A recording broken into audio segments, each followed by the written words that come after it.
ಸ್ವಪಕ್ಷದಲ್ಲೇ ನಿಮ್ಮ ಏಳಿಗೆಯನ್ನು ಸಾಧಿಸಿದವರು ನಿಮ್ಮ ಟಿಕೆಟ್ ತಪ್ಪಿಸಲಿಕ್ಕೆ ಹುನ್ನಾರ ಹಾಕ್ತಿದ್ದಾರೆ ಅಂತ ಮಾಹಿತಿ ಏನ್ ಹೇಳ್ತೀವಿ? ಇದಕ್ಕೆ ಯಾವುದೂ ಉತ್ತರ ಇಲ್ಲ. ಯಾರ್ಯಾರು ಇವತ್ತು ಗೆಲ್ಲುವ ಕ್ಷೇತ್ರಕ್ಕೆ ಎಲ್ಲರೂ ಟಿಕೆಟ್ ಅಪೇಕ್ಷೆಯನ್ನು ವ್ಯಕ್ತ ಮಾಡ್ತಾರೆ.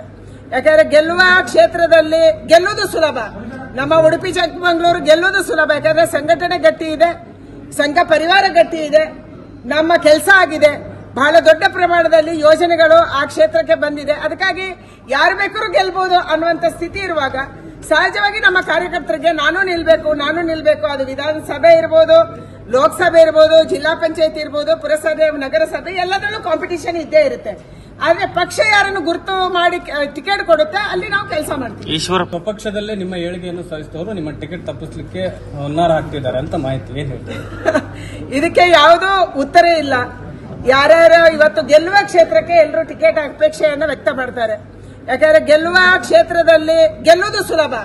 ನಮ್ಮ ಉಡುಪಿ ಚಿಕ್ಕಮಗಳೂರು ಗೆಲ್ಲುವುದು ಸುಲಭ. ಯಾಕಂದ್ರೆ ಸಂಘಟನೆ ಗಟ್ಟಿ ಇದೆ, ಸಂಘ ಪರಿವಾರ ಗಟ್ಟಿ ಇದೆ, ನಮ್ಮ ಕೆಲಸ ಆಗಿದೆ, ಬಹಳ ದೊಡ್ಡ ಪ್ರಮಾಣದಲ್ಲಿ ಯೋಜನೆಗಳು ಆ ಕ್ಷೇತ್ರಕ್ಕೆ ಬಂದಿದೆ. ಅದಕ್ಕಾಗಿ ಯಾರು ಬೇಕಾದ್ರೂ ಗೆಲ್ಬಹುದು ಅನ್ನುವಂತ ಸ್ಥಿತಿ ಇರುವಾಗ ಸಹಜವಾಗಿ ನಮ್ಮ ಕಾರ್ಯಕರ್ತರಿಗೆ ನಾನು ನಿಲ್ಬೇಕು. ಅದು ವಿಧಾನಸಭೆ ಇರ್ಬೋದು, ಲೋಕಸಭೆ ಇರ್ಬೋದು, ಜಿಲ್ಲಾ ಪಂಚಾಯತ್ ಇರ್ಬೋದು, ಪುರಸಭೆ, ನಗರಸಭೆ, ಎಲ್ಲದರಲ್ಲೂ ಕಾಂಪಿಟಿಷನ್ ಇದ್ದೇ ಇರುತ್ತೆ.